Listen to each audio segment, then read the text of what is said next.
അത് ഭംഗിയായിട്ട് നല്ല അതിമനോഹരമായിട്ട് ഫ്രെയിം വെച്ച് ചെയ്തിട്ടുണ്ട്.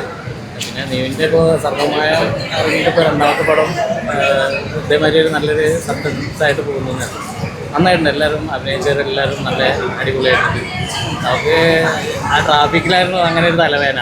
എന്ന് വെച്ചാൽ ട്രാഫിക് കണ്ടുകൊണ്ടിരിക്കുമ്പോൾ അത് ആ പോകുന്ന സീനും കാര്യങ്ങളും അതേമാതിരി ഒരു ഇതായിരുന്നു. ഈ കൊച്ചിനെ എവിടെ എന്നുള്ളൊരു ഇതിൽ എല്ലാവരും നന്നായിട്ട് ചെയ്തിട്ടുണ്ട്. നല്ല ഭംഗിയായിട്ട് എടുത്തിട്ടുണ്ട് ആ പടം.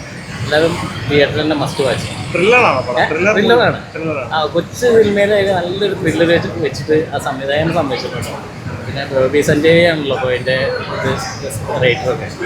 അപ്പോൾ നീവിന് വലിയതൊന്നും ഇല്ലെങ്കിലും ചെയ്തു വെച്ച സംഭവം അടിപൊളിയായിട്ട്. എന്ന് വെച്ചാൽ രണ്ടാമത്തെ പടം സൂപ്പർ ഹിറ്റ് ആവുമെന്ന് വിചാരിക്കാം. ഫസ്റ്റ് പടത്തിനിപ്പോൾ എന്തായാലും ഫസ്റ്റ് പടത്തിനിപ്പോൾ സർവമായ ദേവികളൊക്കെ നമ്മൾ ചെയ്ത വർക്കുകൾ നല്ലുണ്ടായിരുന്നു. അതിൻ്റെ ക്രൗഡ് വർക്കും കാര്യങ്ങളൊക്കെ നന്നായിട്ടുണ്ടായിരുന്നു. ഒരു തിരിച്ചുവരവ് തന്നെയാണ് ഇപ്പോൾ നീവിൻ്റെ രണ്ടാമത്തെ ഇത്. ഇനിയിപ്പോൾ 2-3 പടം കൂടി വരാനുണ്ട്. അത് ഞങ്ങൾ തന്നെ വർക്ക് ചെയ്തിട്ടുണ്ട്. ഒരു രക്ഷയില്ല. സംഗീതത്തിൻ്റെ അടിപൊളിയായിട്ടുണ്ടാവും. ഇതിൽ കാണുന്ന മാതിരി അതല്ല. പിന്നെ ഓരോന്ന് പൊപ്പൊളിയായിട്ട് വരുന്നുണ്ട്. ഓരോ അടിപൊളിയായിട്ട് ഒരു ഇമോഷണൽ റൈഡാണ്. പിന്നെ അതിൻ്റെ പെങ്ങളായിട്ട് അഭിനയിച്ച അവളും നന്നായിട്ടുണ്ട്. കൊച്ചിനെ കുറച്ച് ഭാഗങ്ങളിൽ ഇങ്ങനെ എടുത്ത് കാണിക്കുന്നുണ്ടെങ്കിലും ആ കൊച്ചാണ് ഹീറോ. നന്നായിട്ടുണ്ട്. എല്ലാവരും മസ്റ്റ് വാച്ച് തിയേറ്ററിൽ. എല്ലാവരും കണ്ട അഭിപ്രായം പറയാം. എല്ലാവരും കൊച്ചു